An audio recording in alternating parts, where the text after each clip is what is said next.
gosta mais do Dr. Who, quem gosta mais de Sherlock? Começa por aqui. A gente pergunta qual filho Pra mim? Nesse ponto da minha vida, eu estou gostando mais de Sherlock. Dr. Who vem logo em seguida. Seu momento Sherlock. Eu estou Sherlockado. Assim, é 1h30 de várias coisas diferentes que se completam e no final fica uma coisa bem concisa, bem fechada. Tudo tem explicação, sabe? Mesmo aquelas coisas pequenininhas, assim, que ninguém dá importância, você consegue achar uma explicação para aquilo. Eu gosto mais do Dr. Who porque o que diferencia ela das outras séries é que cada série tem uma história própria, onde tem uma linha que se segue, mas Dr. Who não é linear. Qualquer coisa pode acontecer a qualquer momento. E eu também gosto bastante por causa do conceito de viagem temporal. Você nunca sabe quando as coisas estão acontecendo. E você fica confuso, mas depois você entende. Eu gosto dessa sensação.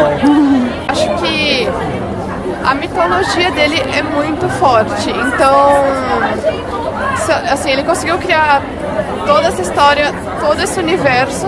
E como ele falou assim, da imprevisibilidade. Pode aparecer qualquer coisa, pode ter qualquer tipo de explicação. Então, tipo, tem um leque de possibilidades, tipo, mas sem perder, sei lá, o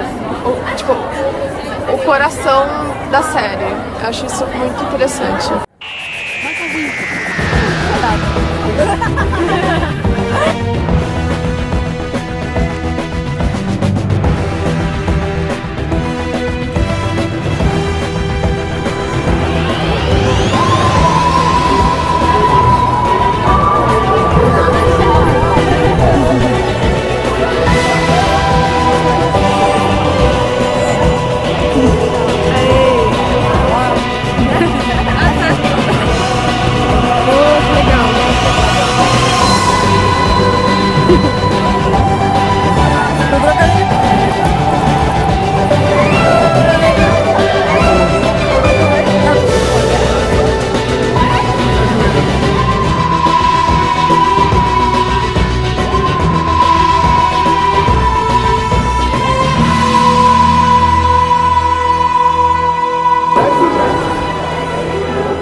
O meu primeiro foi o Nine,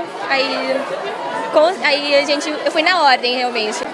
O meu primeiro também foi o Nine, porque eu queria ver desde o começo também. O meu primeiro foi Nine e depois eu queria continuar assistindo desde o primeiro, mas eu não conseguia encontrar nenhum episódio do Classic Who, então eu comecei pelo Nine, fui até o 11. E agora eu comecei a assistir Classic Who, mas eu ainda tô no primeiro episódio. Eu também foi o Nine, o primeiro. Bom, eu adoro ficção científica pra começar, então pra mim ele falando do espaço, as galáxias, essas coisas, eu simplesmente adoro, eu acho fantástico. É uma coisa completamente diferente do que a gente vê em série ou filme por aí. Então eu amo. Então, eu acho que uma coisa especial de Dr. Who é que Dr. Who consegue englobar tudo que eu considero muito bom em tipo, arte de cinema, essas coisas, porque eu acho que ele consegue fazer um bom drama, mas também colocar uma boa descontraída, assim, pra continuar interessante, sabe? Não ficar aquela coisa pra baixo, assim. É muito interessante o negócio de ficção científica também. tudo que eles colocam dados que são muito importantes. Eu gosto de conhecer a história britânica com os episódios que eles colocam, e eu acho também que os personagens são muito bons, principalmente o próprio Doctor, que eu acho que é um personagem muito interessante, é muito rico, e eu acho isso muito legal. Eu acho que toda essa história de tempo e espaço, que ele viaja e ele conhece tudo, sabe? Ele vai para os lugares e ele conhece mais a história e tal, eu acho isso super interessante.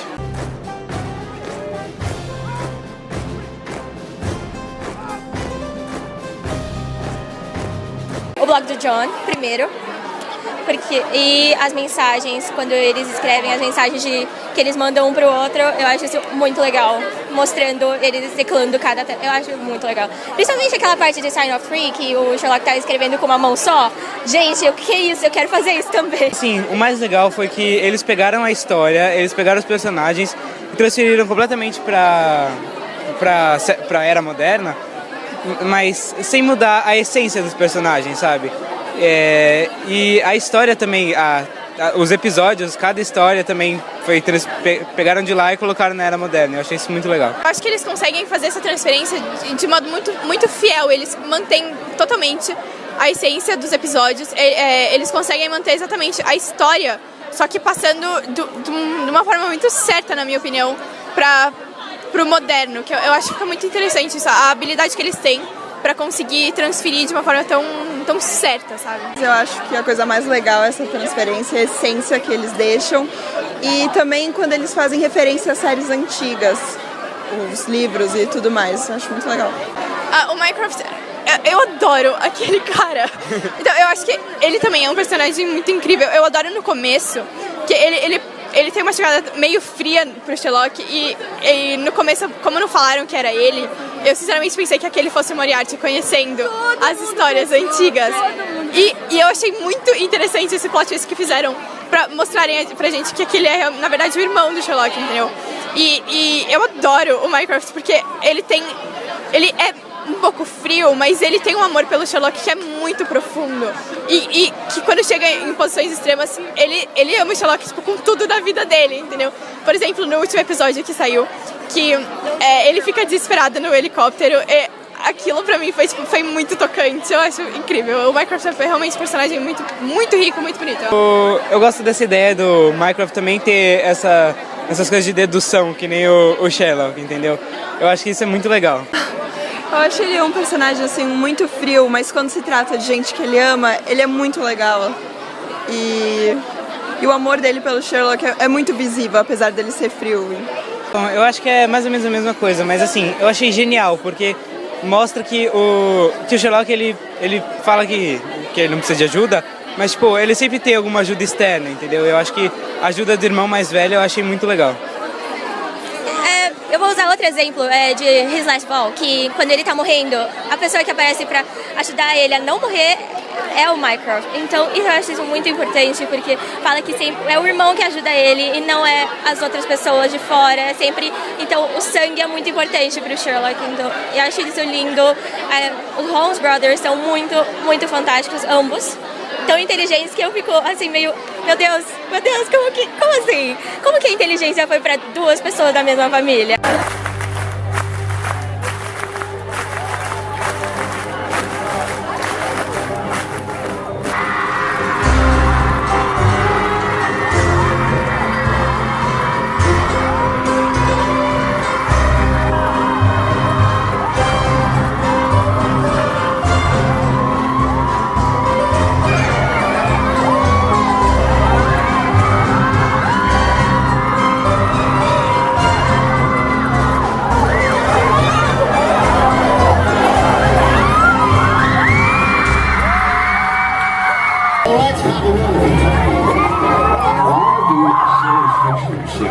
You're just what this place needs. Someone with piss and vinegar in their veins. Thanks. I think. What is this? It's crazy. Cavemen and doctors and disappearing bloody police boxes. Trust me, Bill, you're perfect for it. C.S. Lewis meets H.G. Wells meets Father Christmas. That's the Doctor.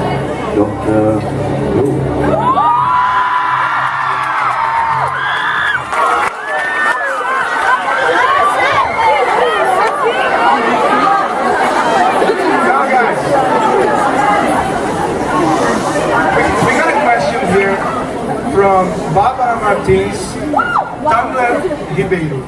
Hello, Bob.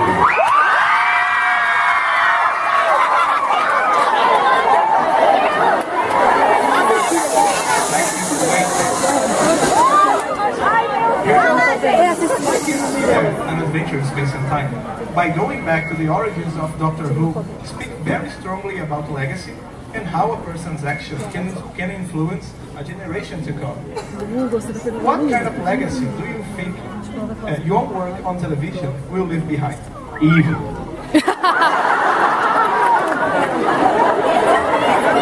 Legacy of evil.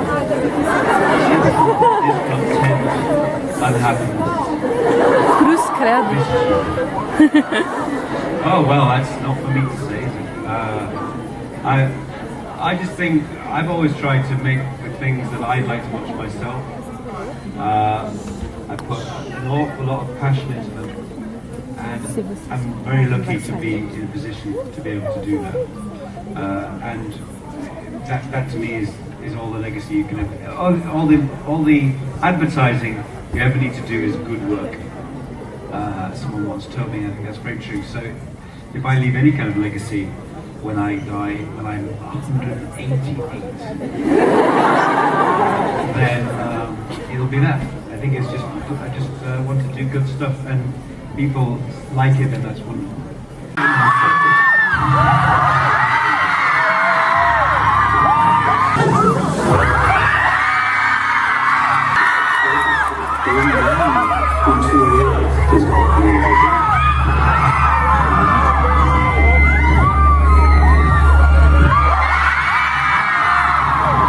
Well, Stephen and I were working on Doctor Who.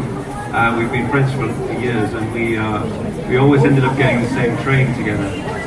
And we talked about the other things that we liked, especially Sherlock Holmes, and how much we loved the Basil Rathbone and Nigel Bruce films from the 40s, which updated the stories from the Victorian era to the Second World War. And we just thought we should do that again. And a big thing was that in the original first story, Dr. Watson is invalided out of the war in Afghanistan, and there was another war in Afghanistan happening, essentially the same war, and the parallel was just so clear. It was like, well, that was a wonderful way into it. And then after that, it was really quite straightforward, because Sherlock is such a huge, recognised figure across the world that it was a very easy sell, especially because it wasn't in period costume, it was a lot cheaper.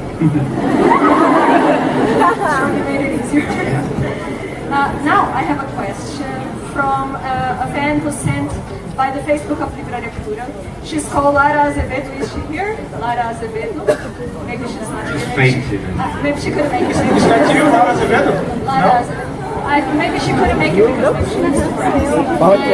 Her question is, as a writer, what's your theme or setting or age, your favorite of writing? Theme or age? Yeah, theme or age or setting.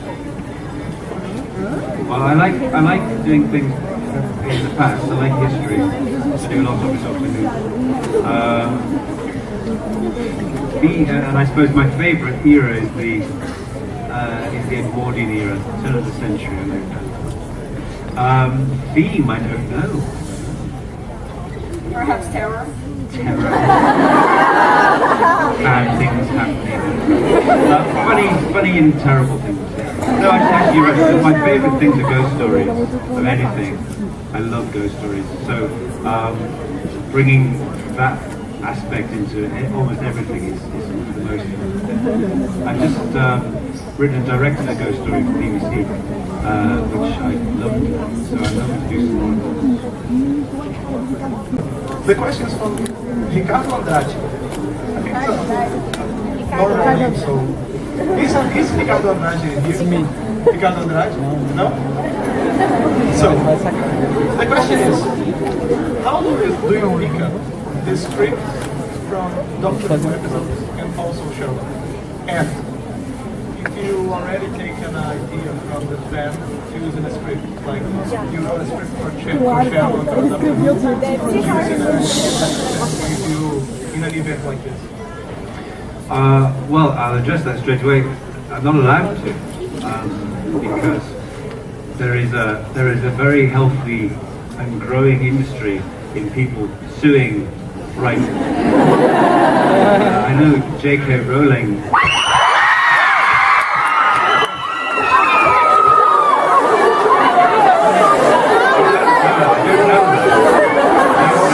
I know that J.K. Rowling has someone, when she does book signings, someone who specifically takes things off people and then gives them back at the end of the evening, because she was taken to court because someone said she'd copied something for Harry Potter, and you can't do that, because if someone has any idea and then 10 years later you think of something similar, they can always say you stole that from me. So unfortunately that doesn't work. And then in terms of picking scripts with Doctor Who, it's either comes from me or from Stephen will ask me to do one about a certain thing, and then with Sherlock we decide between us what the shape of the 3 episodes is going to be, and then who's the best fit for it really. I think I might do one about an overcrowded bookshop in Rio. The question is, how was Monica perfected Sherlock to make him different than ACD's original? Very good question. What can you expect from her? What can you expect from her? Her relationship with Sherlock in the next series?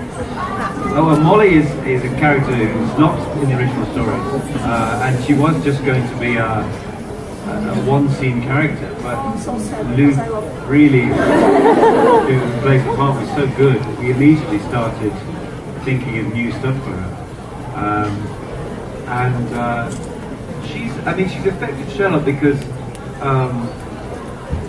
he sort of doesn't really think about her. She's just someone who hands him a cup of coffee, and he obviously doesn't understand how she feels about it. She's kind of part of the scenario. She's like the wallpaper. But then when it comes to the crunch, she's one of the few people he can actually rely on. And having really helped him out, he's never going to forget that. But it doesn't mean he's suddenly going to propose to her. I think he's just going to regard her as a piece of moving wallpaper. So next question is about Doctor Who. It's from Esther, Fernanda, and Isabella, and they are here. Oh! Hola!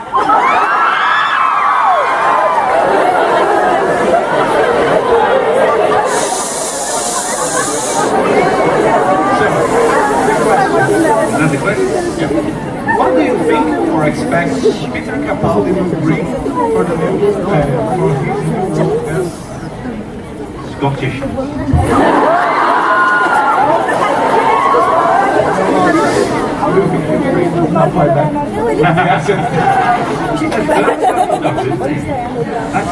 That's amazing. I just thought of that. Well, I think, Peter will bring his own thing to it, of course. He's obviously, he has a different energy. Matt and David both were very young and very human doctors, very accessible doctors, and I think Peter wants to make the Doctor a bit less approachable and more mysterious again, and probably slightly grumpier. But that's so exciting. It's like having a new box of toys to play with, because you sort of think you know how the Doctor would react in any given situation. And every time a Doctor changes, the rules change. So he's going to be absolutely amazing. I've seen a little of his first episode. Another fan who's here, Danilo Giacometti. What do you consider your best idea for Sherlock? For Sherlock? Yeah. Best idea. Wow. The next one.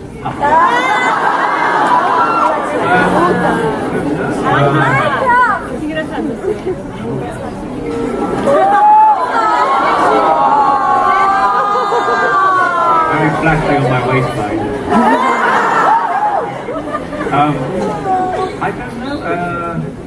I mean, the hardest things are coming up with introductions. They're fiendishly difficult. I was very proud of the ones I did for Hand of the Baskervilles, because they took a lot of working out. That was a good one. But yeah, I mean, it's exciting just to think about what we might do next. Thank you. So, next question. Isabella Andreotti. There. So, her question.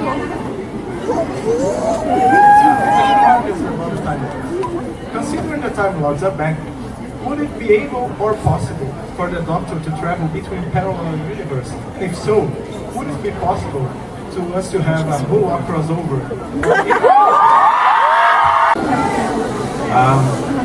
Well, picture if you will. Imagine this. Sherlock walks into a room, and on the other side of the room is the Doctor.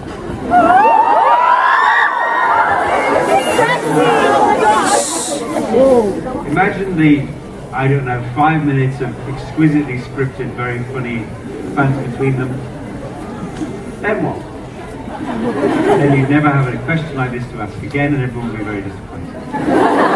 Also, if you want to see it, someone's done it on YouTube, and it's very good. To be serious, obviously they're two totally different shows. There's no conceivable way it could happen. And I've never, personally, as a big fan of lots of things, I've never understood why people want to bring things together like that. Why the hardest on the bridge of the Starship Enterprise? Why Sophie Sparrow would beat Miss Marvel? I don't understand it. So I would say no. And the return of Rose and the Meta Crisis. I did this question actually in the press conference. First of all, I don't think it would be very interesting because it would just be two human people having a nice life together. It's not the source of most problems. Secondly, David has finished being the Doctor, and I don't imagine he has any interest in playing someone who's nearly the Doctor. And Billy has finished with Doctor Who, so unless you know something that their agents don't, I don't think they're probably going to do such. What was the scene you most enjoyed filming in Sherlock and why? I think probably actually the scene I have with Martin in the cafe at the end of Scandal at Belgravia. Two reasons. The first time we did it, we had to stop because there were riots in London, and it was very strange time. And we were filming, and we had rain, artificial rain coming down outside, and the rain suddenly stopped, and a policeman came in and just went, "Run!" So we ran. It was a very strange time. So we didn't start that scene again for about another 2 months. We had to be rescheduled. But then when we finally came to do it, I just really liked that scene. I love the idea of them having this little thing before they decide whether to tell Sherlock the truth. And that's when we first hear the thing that he wanted to be a pirate when he was little. I'm very fond of that. Depois dessa visita, você considera trazer Sherlock ou Doctor Who para Comic Con Experience?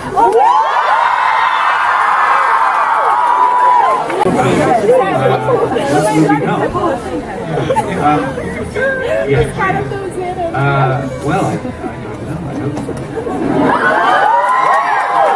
It depends entirely on how my visit goes down, and if everyone is very good. I'm sure everyone would love to come. I mean, who would want to come here? Você se identifica com Minecraft de alguma forma?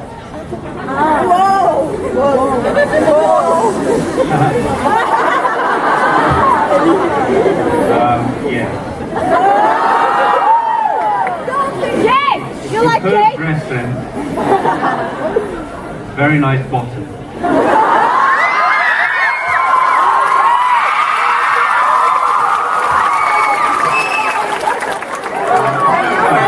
He's a very, very cold person, and I'm not.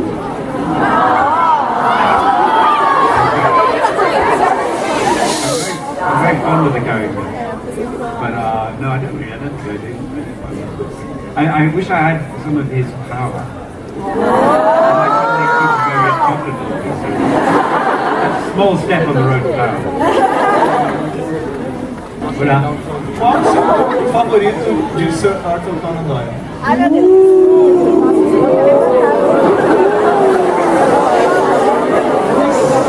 It's quite controversial.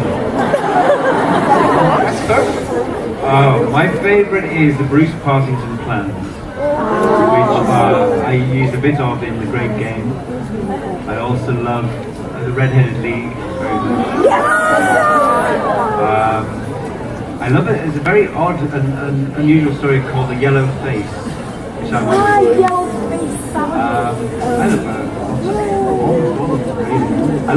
I'm very fond of the quieter, smaller ones. There's a beautiful story called The Case of Identity, which is the second or third of the short stories, and I've used little bits of that in a couple of episodes because it's just a bit about someone oscillating on the table. Always means a love affair. That's from that. It's a very simple story about a woman whose stepfather wants her to remain unmarried so he can keep her money, and she's so short-sighted she can't tell that her fiance is hidden. It's quite difficult to do on the screen, but I used a little bit of it in The Empty Hearse. This is Sutherland. That's one of my favourites. The Blue Carbuncle I love, The Christmas Story.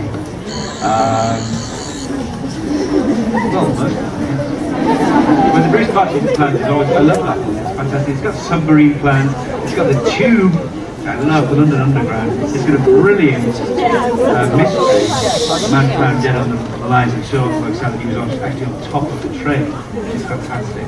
Mike Ross in it, it's great. You and your work since League of Gentlemen.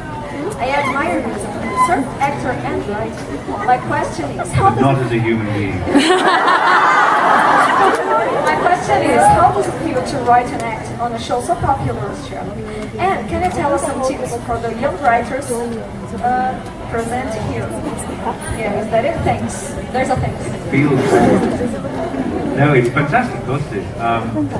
It's a privilege, say, to be involved with a show like Doctor Who, which has always been my favourite show since I was a kid, and Sherlock Holmes, which I've always adored, to be so successful is a fantastic privilege and joy. So, I never stop pinching myself, really. And my advice to young writers is, get out of my way!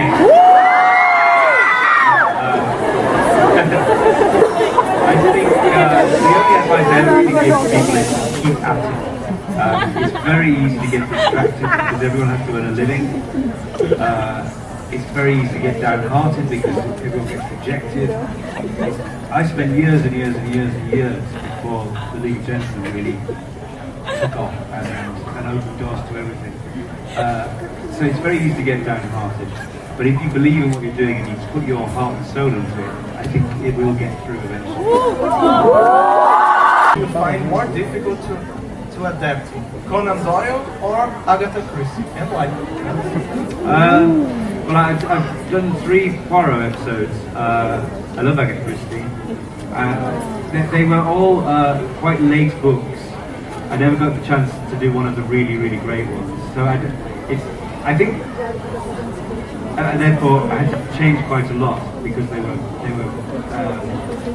not as well constructed as some of the earlier ones. But I think the problem a lot of people sometimes do when they're adapting anything is to, for some reason, is to jettison what the author intended. And as a writer, obviously, I have a great deal of respect for other writers.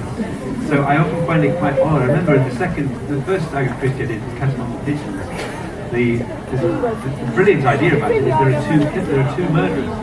And I remember the producer saying, I want to get rid of that. And I said, that's the best idea of it. So I think it's very important to respect the original author's intentions. When you're adapting something, obviously sometimes you have to be much more free with it. And with Conan Doyle, obviously we've, from the beginning, taken a very specific attitude to the stories. We rarely adapt them as they are. There's sometimes the framework of the whole story, and sometimes it's a tiny part of it, and other times a larger part.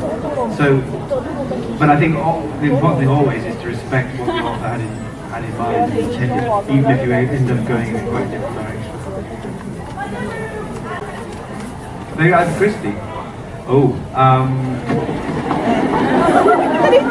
There's a wonderful book called Crooked House. You know that? That's not Poirot or Miss Marple. It's a very clever book. I think probably the ABC Murders. Agatha Christie. I'll tell you a story about it. Billy Wilder, the great Austrian director who made The Private Life of Sherlock Holmes. He made an adaptation of Witness for the Prosecution in the 50s. And an interviewer said to him, "Why are you wasting it? Why are you doing Agatha Christie?" And he said, Agatha Christie's characters, the dialogue I could write it in an afternoon, but her plots are like fucking ball bearings. Agatha Christie has more great ideas than anyone has ever written. She's amazing. She writes she puts ideas in her short stories, which she could have made into incredible novels. She just had one after the other. Incredible. She says, in the classic series, the Doctor sometimes had adventures on Gallifrey. I know the Time Lords are missing, but if you could ever write an episode, where that and how would it be like? On Gallifrey? Yeah. Well, for me personally, the brilliant thing about The Deadly Assassin, which is the one on Gallifrey, the first one, is because it was never done before, really, and subsequently, every time you go back to it, it starts to make the Time Lords a bit too domesticated. That's why Russell T Davies came up with the whole idea of the Doctor being the last one, is that eventually, if you see them so often, they become a bit like a bunch of MPs. Whereas if you talk about them as this amazing, powerful force, they're much more exciting to talk about in the abstract. So I don't know if I would want to do one on Gallifrey. I mean, I think the way that they were represented in The End of Time and The Day of the Doctor is very exciting because we're seeing them in a crisis and they're both trying to come up with different ways of saving themselves. But I suppose if the Doctor ever does find Gallifrey, then we might find out. Where is she? Hello. When I first watched the series, my professor, I thought he was Moriarty.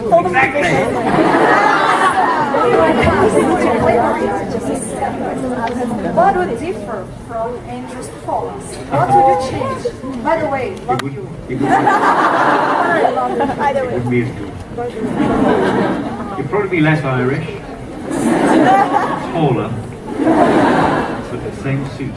Now, obviously, I mean, we did that deliberately so that we made it look like Mycroft was Moriarty, and most people felt it. So that's the reason I'm not credited in those episodes, because the publicity goes out in advance and it would save.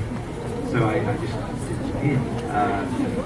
I mean, the brilliant thing about Andrew is that he came in to read and he was just so extraordinary and different, and we just knew immediately that was the way it was to go. And you know, again, it's made him famous, and he loves the show, and he's fantastic.